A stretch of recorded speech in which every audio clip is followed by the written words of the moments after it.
seseorang itu harus memiliki kendali atas dirinya sendiri. Maka musuh terbesar ketika berjalan dalam otentifikasi menuju kebebasan itu adalah justru tren sosial yang arusnya sangat deras dan tidak takut dengan apa yang terjadi dari luar. Tetap dia konsisten. Di saat orang lain menyembunyikan kekurangannya, dia menyampaikan kekurangan dari barang dagangannya. Mungkin terasa aneh, orang gila dan macam-macam karena semua sekarang dagangan itu drama semua kan, cara mempromokannya segala macam.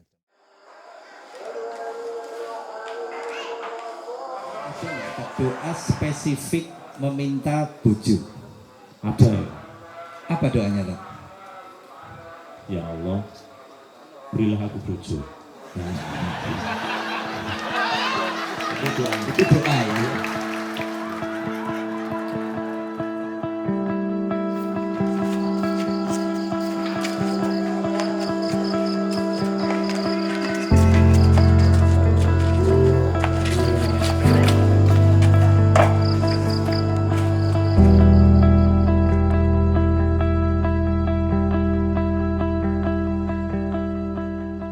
Kenapa Santren Delik memilih otentik sebagai visi? Karena kita juga melihat bahwa sampai saat ini Santren Delik berjalan 10 tahun, kita justru terilhami oleh perjalanan yang panjang. Salah satunya adalah bahwa otentik itu kan membutuhkan waktu, dia juga harus setia pada nilai-nilai yang memang dia yakini. Itu adalah konsep dari otentik itu sendiri. Sehingga kenapa Santren Delik menetapkan sebagai Santren Delik otentik, karena kita melihat Tobaters yang hadir itu ketika di sana itu dia menjadi dirinya sendiri. Dia tidak jadi orang lain, dia bahkan bisa bertanya semaunya sendiri dengan gayanya, bahkan dia mengakui segala kekurangannya. Nah, katanya kalau kita sering mabuk-mabukan, itu sholatnya nggak diterima selama 40 hari. Ya. Kalau kita besoknya melakukan lagi, apakah bertambah jadi 80 hari? Dan seterusnya. Dan saking banyaknya dosa yang saya buat, dan saking nggak bisa memaafkan diri saya, kalau bisa diibaratkan, jikalau andaikan dosa itu berbau, mungkin bangkai akan jauh lebih harum daripada diriku. Terima kasih. Aduh, piye Kang? Ciri khas ada kejujuran di sini keren, seperti yang ditanyakan oleh Mas Bro tadi.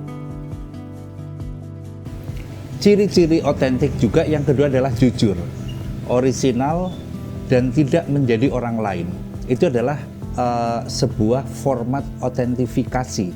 Nah, apa yang sudah terjadi di Santren Delik adalah bahwa semua orang tidak mendadak harus jadi kelihatan tampilannya soleh, bersolek, berdrama untuk menjadi orang lain pada satu forum keagamaan yang ada di Santren Delik atau satu forum diskusi yang ada di situ.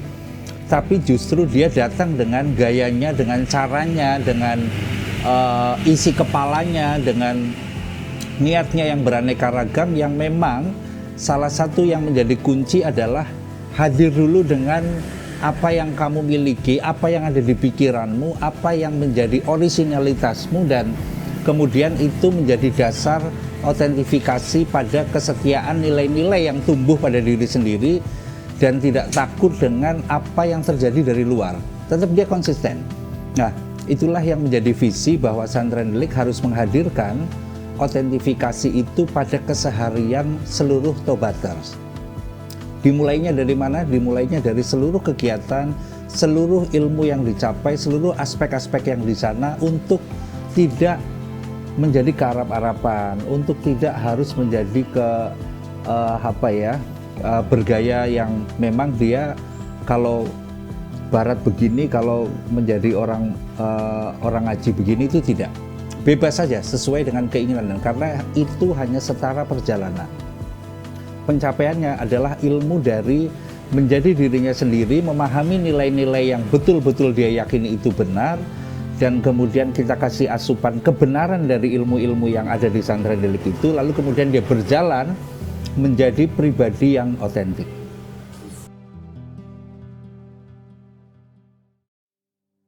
Kalau kita mau mengambil satu contoh pribadi yang otentik atau person, sebetulnya banyak sekali, karena hampir semua pendobrak atau pembuat zaman atau orang yang kemudian mengubah masa, itu adalah pribadi-pribadi yang otentik. Mau itu penemu, mau itu ilmuwan, mau itu sejarawan dan lain sebagainya. Mereka memang dilahirkan berbeda, mau Tesla, mau segala macam, dianggap memang mereka berbeda. Itulah sebetulnya otentifikasi, dan ciri-ciri yang paling penuh, saya ulangi, bahwa mereka memahami nilai-nilai, tentu itu dengan ilmu, lalu meyakini bahwa dia tidak perlu terpapar oleh yang namanya FOMO, tren, ataupun sesuatu yang hadir sesaat. Dia tetap terus meyakini situ. Kalau kita mau mengambil contoh misal Rasul, salah satu otentifikasi yang paling mendasar adalah beliau jujur. Nah, bahkan itu menjadi predikat kan sebagai orang yang paling jujur dalam sejarah umat manusia. Nah, bahkan kejujurannya ini tidak lazim kalau kita mau ngomongin otentik. Beliau seorang pedagang, itu pun sudah harus jujur, itu sudah sulit. Di saat orang lain menyembunyikan kekurangannya, dia menyampaikan kekurangan dari barang dagangannya. Itu ciri-ciri yang jujur, dan itu otentifikasi sekali. Kalau kita mau terapkan di zaman sekarang mungkin terasa aneh, orang gila dan macam-macam, karena semua sekarang dagangan itu drama semua kan, cara mempromokannya segala macam. Nah, yang kedua, ada satu kisah yang mungkin ini sangat cukup jarang didengarkan, adalah Rasulullah itu sering sekali dititipin emas oleh orang-orang yang bahkan memusuhinya sebetulnya. Orang-orang yang tidak suka dengan dia, orang-orang yang tidak menyukai Rasulullah. Tapi kalau mau titip emas, titipkanlah di tempat Rasulullah, karena kamu bisa ambil kapanpun tanpa berkurang, tanpa ada apapun yang kemudian itu menjadi makhluk terpercaya. Dan itu justru testimoni lahir dari orang-orang yang secara alamiah membenci Rasulullah.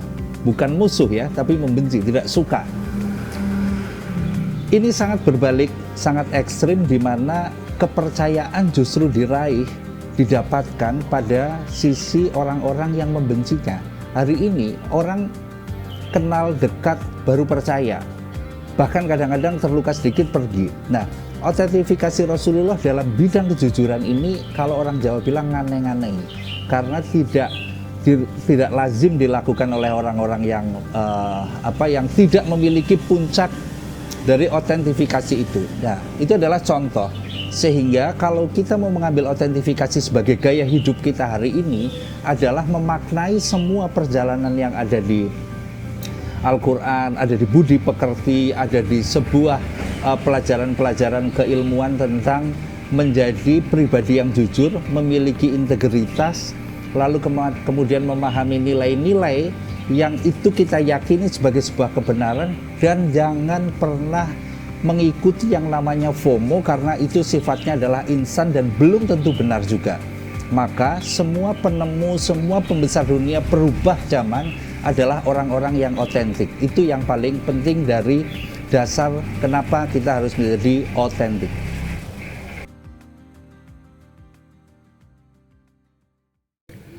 Banyak sekali yang mengartikan autentik itu sebagai kebebasan atau mungkin kemerdekaan. Namun kalau kita bingkai di Santren Delik, adalah kebebasan yang dimaksud adalah bahwa seseorang itu harus memiliki kendali atas dirinya sendiri.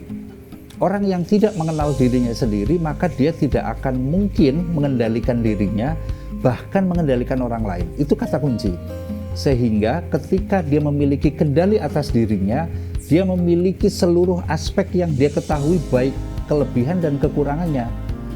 Dia bisa menjadi makhluk bebas karena dia mengenal dirinya. Dia bisa menjadi makhluk merdeka karena dia kenal dirinya. Ini harus atau tidak, ini harus dijalani ataupun harus disingkirkan, dia tahu. Maka musuh terbesar ketika berjalan dalam otentifikasi menuju kebebasan itu adalah justru tren sosial yang arusnya sangat deras, arusnya sangat kencang, dan tidak setiap orang mampu mengendalikan dirinya untuk tidak terpapar. Nah, orang yang mengenal dirinya sendiri, dia tahu persis obat penawarnya kalau terpapar. Dia tahu persis bagaimana menghindarinya kalau itu terserang. Dia tahu persis bagaimana menyerang balik karena dia tahu kemampuan dirinya.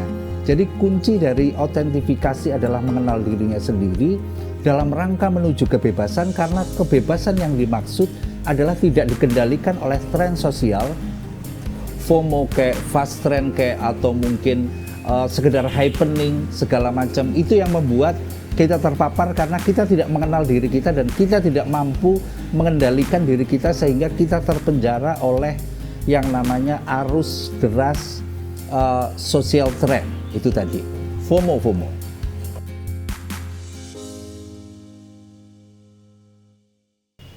Sejak awal proses penciptaan manusia itu sudah menjadi dirinya sendiri ya, berbeda dengan orang lain atau otentik. Pribadi-pribadi yang otentik harusnya dia terbebas dari kosmetik, dari drama-drama yang kemudian menyiksa dirinya. Kita ingin Santrendelik memiliki kepekaan atas otentifikasi itu sehingga seseorang betul-betul menjadi otentik tanpa kosmetik.